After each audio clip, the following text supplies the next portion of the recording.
And the logic goes something like this. He said that Israel is being attacked by these Islamic forces because they don't like Western values. And he said Israel is a piece of the West, basically, and therefore the entire West is being hit by this. So therefore the West needs to come to the aid of the outpost of Israel. And this is the same logic they use today.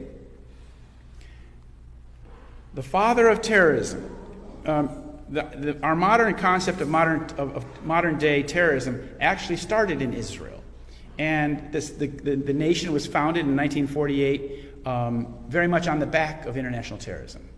And in 1974, a British journalist asked Menachem Begin, the man with the glasses, he asked him, how does it feel in the light of all that's going on to be the father of terrorism in the Middle East? And Menachem Begin, who is from Russia, said, in the Middle East, he said, in all the world. So he was taking upon himself the mantle of being the father of terrorism. He had no qualms about that. And the man in the foreground is, of course, the Prime Minister of Israel, Bibi Netanyahu, who is today the head of the same party that Mr. Begin started back in 1973. And Menachem Begin has a long history of terrorism. He was the head of the group called the Irgun in Israel, in Palestine, pre the State of Israel. And he was responsible for the bombing of the King David Hotel. There's not many photos of it. That's his handiwork there. And Menachem Begin of the Irgun and David Ben-Gurion of the Haganah ordered the bombing, which killed 93 people, including 14 British officers. Now, this particular atrocity was the worst atrocity in Israeli-Palestinian history. It killed 93 people. But what's interesting is that it's very similar to 9/11. It was in this case, what was really occurring was not just hitting the British headquarters. It was also destroying evidence that the British had collected the previous month, and the documents and the evidence they had collected would have basically ended the Zionist enterprise in Palestine because they found that the Jewish agency was involved in terror. So they had to destroy the evidence, and 9/11 was also an act in which lots and lots of evidence was destroyed. So Begin came to Israel from Russia. He arrived in Palestine in 1942. He became the leader of the Irgun in 1944, and then bombed the King David Hotel in 1946. He also committed something called the Deir Yassin massacre, in which an entire Palestinian village was massacred, with the people were blown up inside their houses and things like that. And this was done as a spectacle in order to compel, to persuade the other Palestinians that they better leave rather than face the fate of the people of Deir Yassin. And then he became prime minister. He created the Likud. The Likud he created with his other fellow terrorists, and in 1977 he became prime minister, and then promptly invaded Lebanon. This is the emblem of his group, the Irgun, also known as Etzel.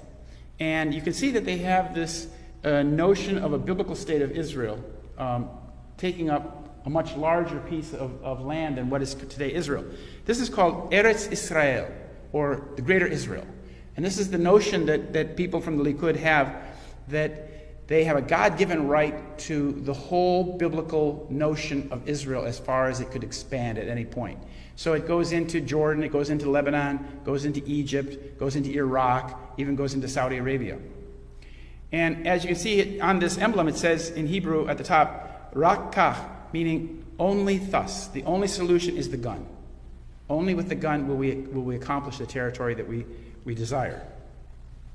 And what's interesting, in this group, the Irgun, comes from an ideology that was promoted by a man named Zev Jabotinsky. And Zev Jabotinsky created something called the New Zionist Organization.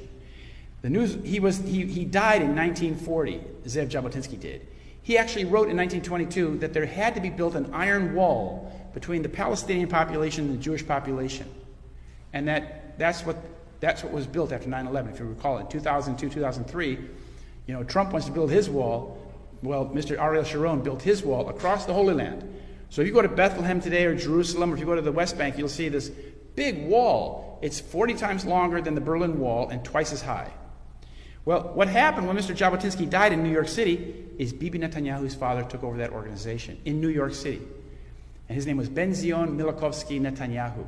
So Bibi Netanyahu, the Prime Minister of Israel, has been raised in this ideology. And this is what they aspire to. This is called What Israel's Future Borders Will Look Like. It's from an Israeli website. And Menachem Begin said after the partition plan in 1947, when the United Nations tried to partition Palestine, Menachem Begin said, "The partition of Palestine is illegal. Jerusalem was and will forever be our capital. And Eretz Israel will be restored to the people of Israel, all of it and forever." Now it's important to understand that this is the doctrine of the Likud party. This is the doctrine of Menachem Begin, and this is the doctrine of Bibi Netanyahu. Hasn't changed anything. So here Begin became the prime minister in 1977. This happened to be the time when I lived in Israel. And this was an earthquake in Israeli politics because the Labor Party had been in power for 30 years prior, from the birth of Israel until this time. And then these ruthless kind of terrorist guys, they created a party and they took over. They defeated the Labor Party. And my girlfriend at the time, an Israeli labor kibbutznik, she cried. She said, "This is the day that Israel died. The terrorists have taken over." So here are the troika of terrorists that took over. Menachem Begin, and on the right, Yitzhak Shamir, and on the left, Ariel Sharon. And Yitzhak Shamir, he headed another group called the Lehi, or Stern Gang. And he was responsible. His group was very, very right-wing and very militant. And they were involved in killing the United Nations envoy who was sent there to try and make peace in 1948. He was named Folke Bernadotte. He's a Swedish count there. And he was killed Bonnie and Clyde style by Yitzhak Shamir's gang outside Jerusalem. One of the members of his gang was this man's father. You might recall this is Rahm Emanuel, the mayor of Chicago. He was also the special advisor to Bill Clinton for 8 years. And he was Barack Obama's first appointed person. He was chief of staff. And when he was chief of staff, he made a very disparaging remark about Arabs, but the media didn't seem to think that was anything, that needed to be criticized.